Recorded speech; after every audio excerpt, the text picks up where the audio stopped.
There are thousands of DOS games. Most of them are terrible. I play one selected at random with a 20-minute time limit and record it live. This is the result. Virgin Interactive Entertainment presents the Westwood Studios production of Lands of Lore, the Throne of Chaos. Welcome, ladies and gentlemen, to another random DOS game show. And that introduction was better than anything I could do. This is Lands of Lore, the Throne of Chaos, as Sir Patrick Stewart just told us. And a horse goes across a winding cliff path, heading towards Gladstone Keep. The sound canvas music, with its sound font, is ominous. The gate opens to the sound of a flute refrain, and in charges the horse. What's going to happen? Let's watch the entire introduction and find out. With commentary from yours truly, because that's what everyone wants, right? Wonderful Frank Klepacki score, but I'll get to that later. My liege, it is as we feared. Scotia has uncovered the temple, and will have the nether mask soon. We must be ready for her. She will come here first. But Richard, what worry have we here at Gladstone? Surely we can arrange a defense against any charades. The mask is not a toy. The time has come, and I have no choice. I must destroy her now. Meanwhile, in a mine somewhere else, also scored by Frank Klepacki.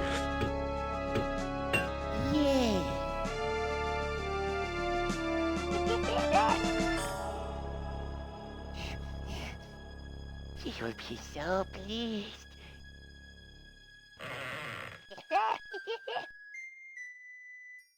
What can be taking so long? I want it now! Your Unholiness. Oh dear. You will not make me wait again. Ah, it's a pretty little package. At last, Richard and his puny forces have met their match.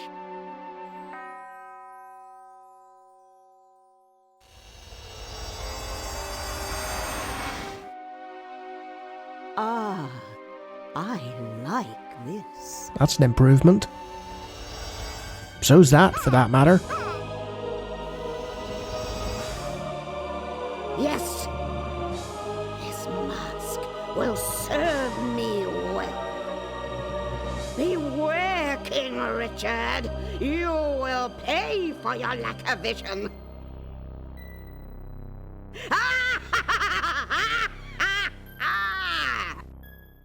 You have paid for your lack of vision? Isn't that something the Emperor says in Return of the Jedi? Anyway, Lands of Lore, the Throne of Chaos, running on ScumVM 2.5.1. That's right, this can run on ScumVM. So we've seen the introduction, we can look at Lore of the Lands, but let's just start a new game and get into it, shall we? I have need of a champion. Who among you will volunteer to serve me in this matter? Now, this is an interesting selection here, because you don't actually have a custom class. As with a lot of RPGs, you have, preset characters you can choose from, but in Lands of Lore, Have you decided? you have a choice between 4 characters and that's it. So it could be Akshel, and they'll give us an introduction. Do my looks frighten you? Magic runs strong amongst my people. I may not seem as strong as the others, but I'm more adept with the magic of the lands. So, he's a magician. There's Michael. Let's not have any fooling around here. Strong is strong. Trust your instincts on this one. I'm the best fighter of the bunch. A natural. Well, that's me convinced.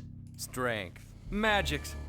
What good is it all if you can't dodge blows? I'm fast. Quick. Go with these lodestones if you plan to plod along. But if you want to win this quest, better pick me. I'm the most well-rounded champion for your cause. Face it, with all the dangers in the land, you need someone with my adaptability. Adaptability, schmadaptability. We're gonna be Michael. Let's not have any fool. Excellent.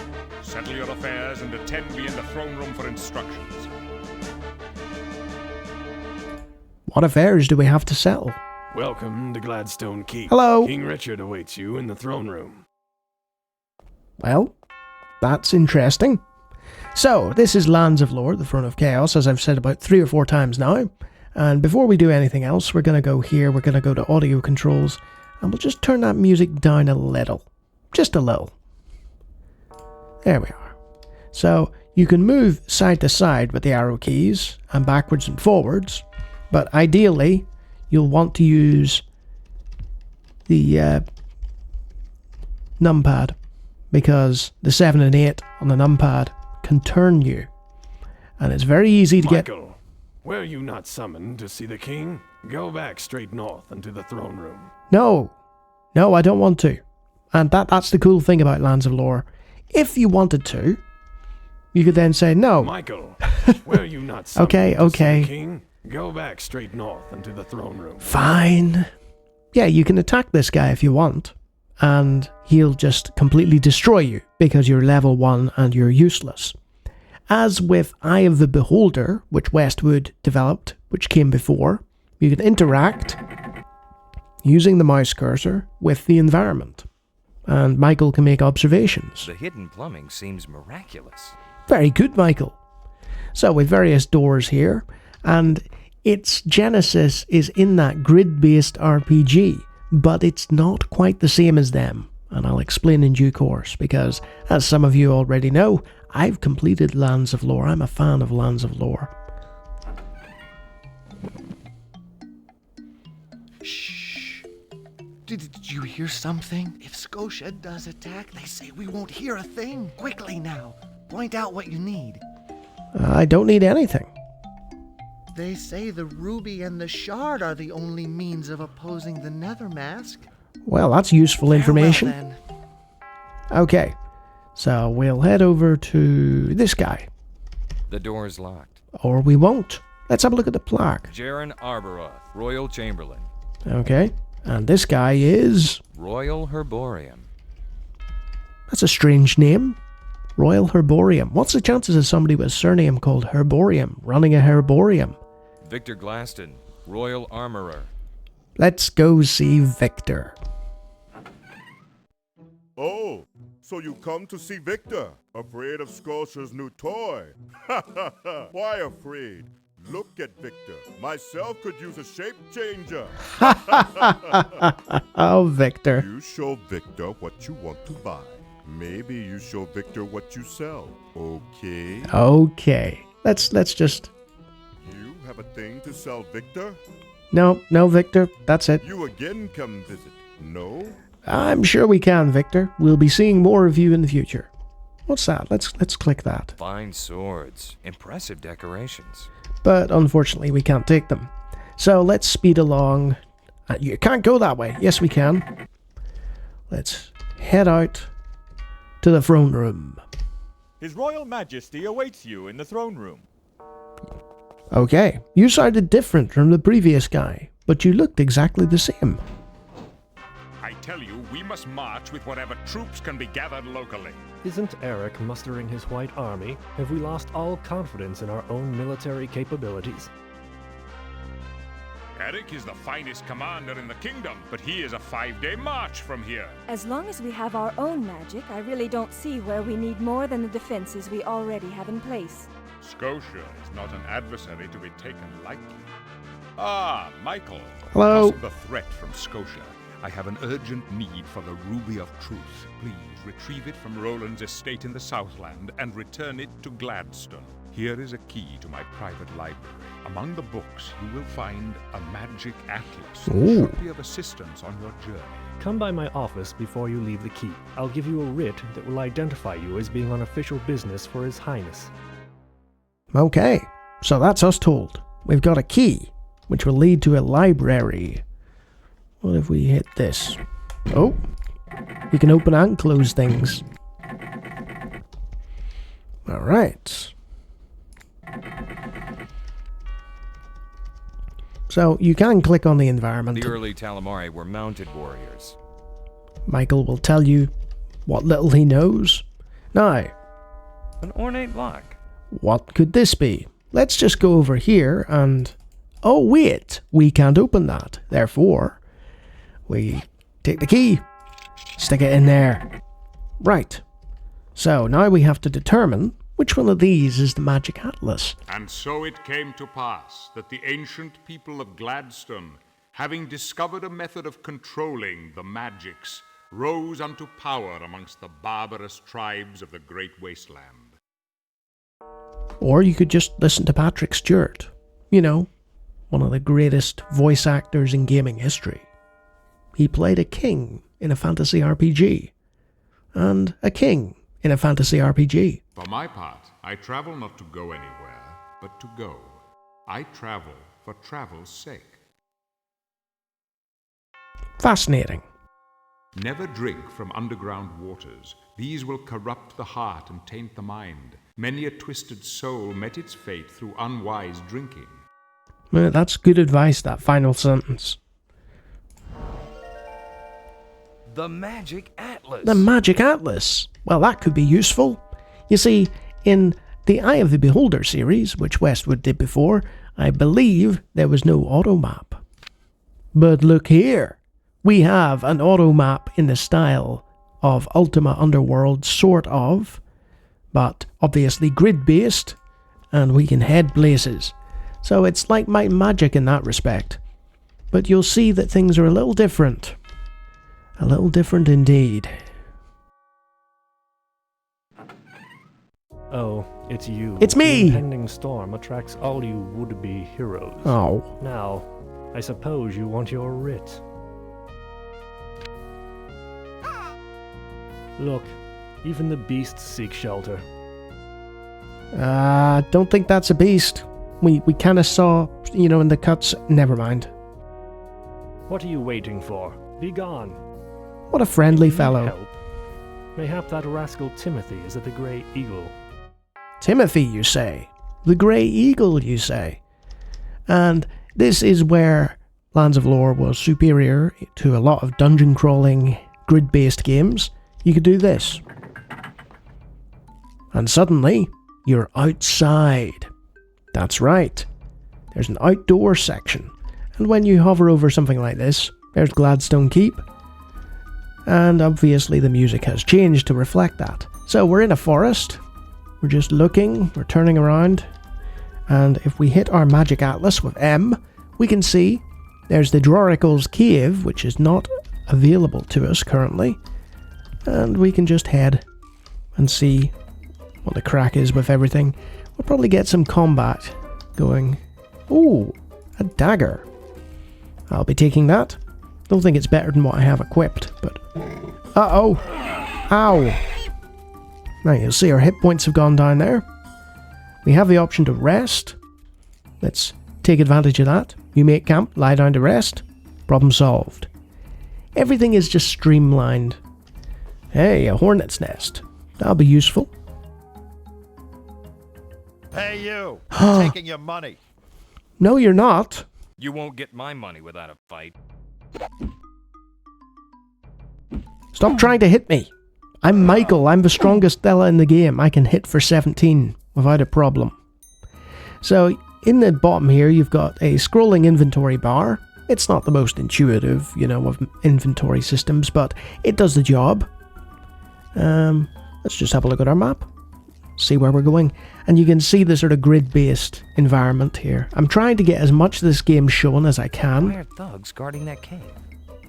Hey! Get out of here! I'm just here to cause problems. Use the swarm, Michael. There's his inventory. I clicked the wrong button. There we go. There we are. Took them out.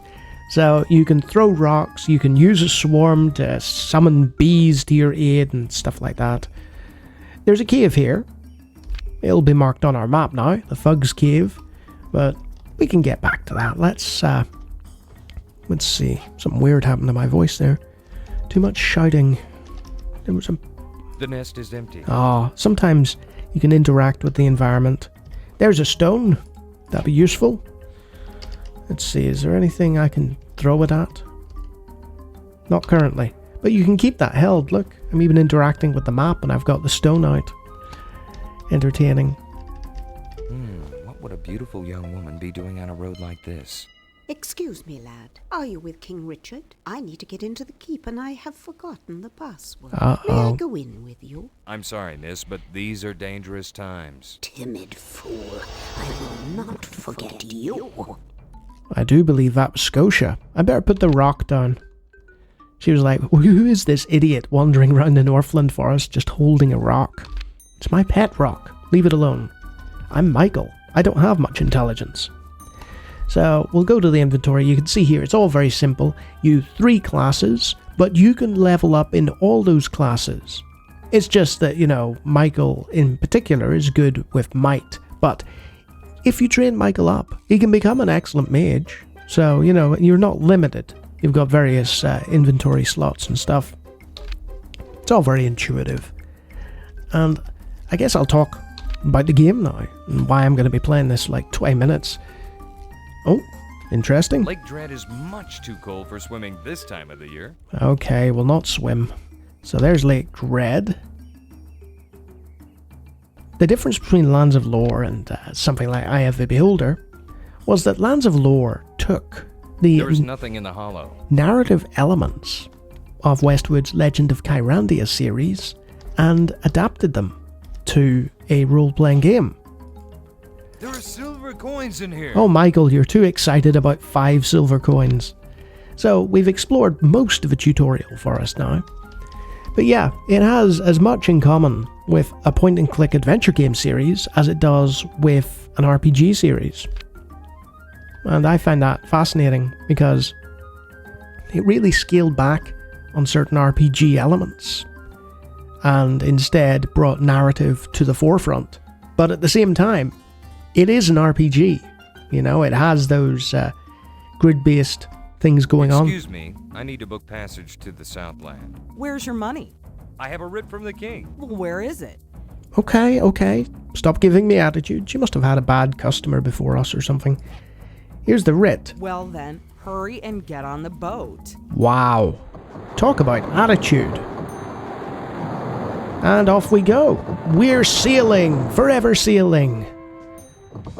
Okay. And the music has changed, and we're in a slightly more different forest. This, instead of a Northland forest, is the Southland forest. And this game, the style of it, it's not Game of Thrones, folks. It has more in common with David Eddings or Raymond Feist or, Terry Brooks than it would with, say, George R.R. Martin. It's very sort of inspired by that 80s fantasy boom. It does have sort of darker elements, but for the most part, you're looking at sort of paint-by-numbers generic fantasy. And it leans into that. It's much like Kyrandia in that sense. It knows what it is, and that's fine. Hey, a random hut. Can we ring the bell? Hello. Well, come on in. I'm Buck. Here to trade. You show me what you got or what you want. So that's Buck. So long. Watch out for the orcs. The orcs, you say? That doesn't sound good. We better find Timothy first. Assuming I don't get hideously lost. Oh no, look. There's the Grey Eagle Inn. This looks cozy. Okay, let's talk to some people. This is hotter than Victor's Forge. What a huge napkin. So you can see the point-and-click elements here. You can interact with the environment with your mouse. Please, don't bother my customers. Oh. And what about we bother you? Are you Timothy of Gladstone? No, I'm Tyrus, but you're close. Close, you say? What about bothering your customer? Please, don't bother my customers. Oh. What about that young fellow over there? Are you by chance Timothy of Gladstone? Yes, I am Timothy.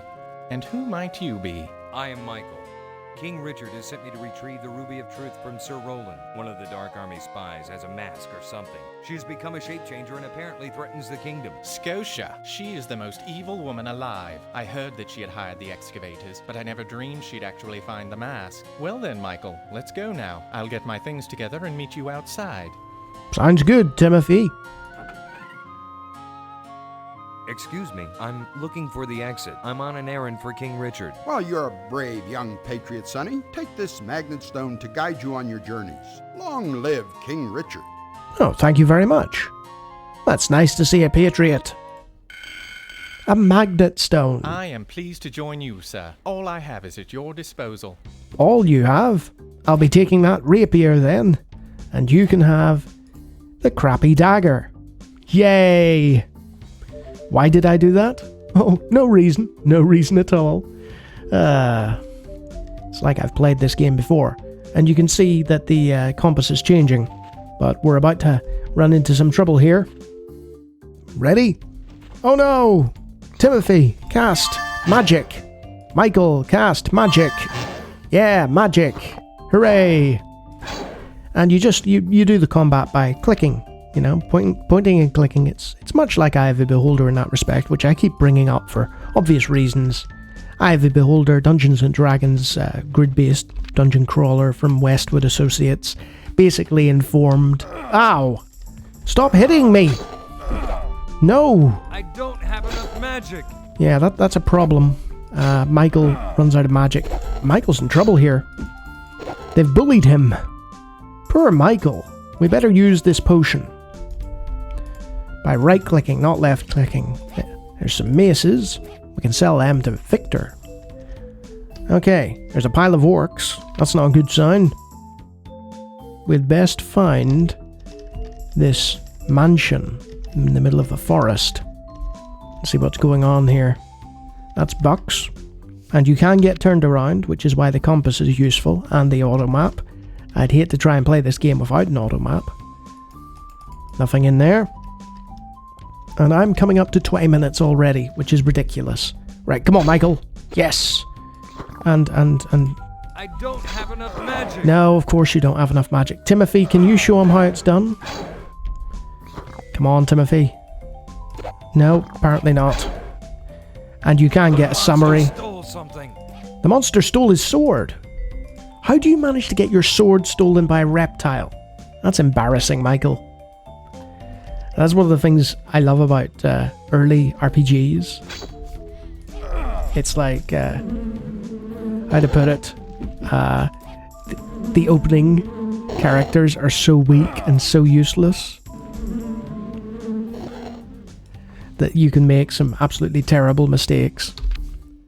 But, to the credit of Lands of Lore, the opening 2 levels are actually very, very forgiving. Ah, no! It's Lawnie curse. It's very forgiving. Oh dear. Nearly died. Oh, I am dying. Timothy, use the swarm. And I'm dead! So I talked about it being very forgiving, and it killed me. With 30 seconds left on the timer. And there's no autosaves, folks. There's no save games to load. I just charged on through without thinking myself invincible, and the game showed me up because ultimately it's an RPG from the early 90s. So the difficulty level is a bit higher than, you know, modern games. But yeah, a tremendous, tremendous game. So that's Lands of Lore, the Throne of Chaos. What is it? It's one of the best RPGs in the DOS era. Not because it's old school, even though it managed to kill me in the end, but because it's a nice blend between narrative adventure game and old school party-based, grid-based RPG. And a lot of purists don't like that, but a lot of people who aren't purists really did, because it was like baby's first CRPG. It gave you a nice little introduction into everything. You weren't immediately savaged by wolves in the woods, like in Eye of the Beholder 2. it was just a very enjoyable experience back in the day. I'd recommend it to any RPG player, any grid-based RPG fan, and also point-and-click adventure fans might get a kick out of this if they can put up with the RPG elements, because the story is very well voiced, the music is by Frank Klepacki, so of course it's amazing, it's got that Westwood charm everywhere. So yeah, easy recommendation, will be in the top 25, and I could waffle on about it forever, but I won't. And if you like me waffling on forever about DOS games, I do it hundreds of times. Feel free to take a look at the rest of the videos on the channel, and if you like what you see there, you can always subscribe.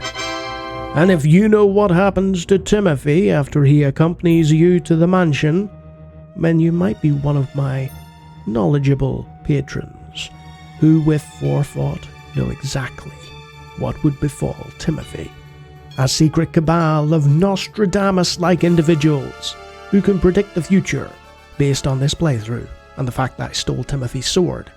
So yeah, terrific RPG, and I think I'll cut it there. Until next time.